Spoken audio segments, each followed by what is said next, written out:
raga kang kajira tresna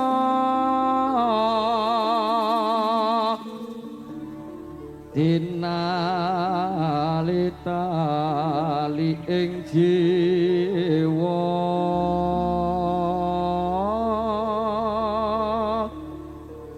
gegandrung parasmu ya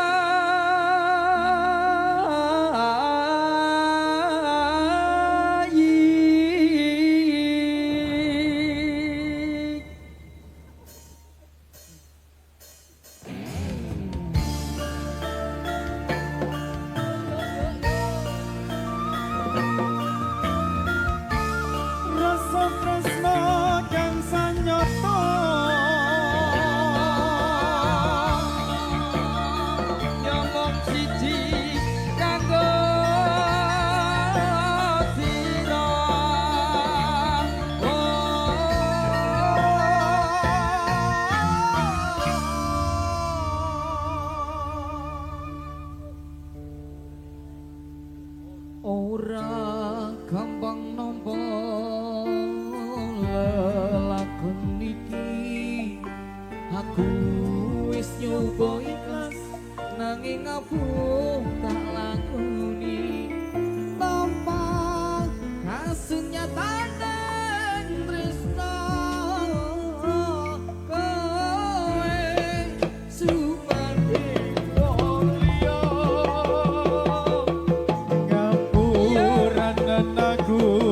yen ninggal ke sliramu nanging atiku wis dudu tuamu Gusti tansah krungu apa panyuwunanmu moga kowe enggal entuk gantiku ati durung lila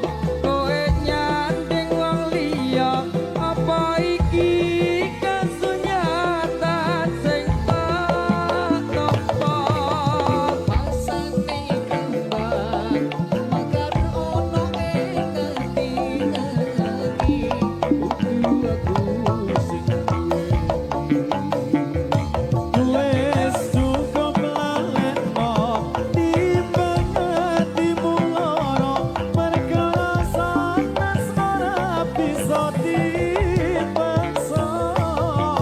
atiku percaya yen kowe mesti bisa nilakake aku sumandhing wong liya ora gampang nampa lakon iki aku wis nyoba ikhlas nanging aku tak lakoni rasa kasunyatan tresna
Rekto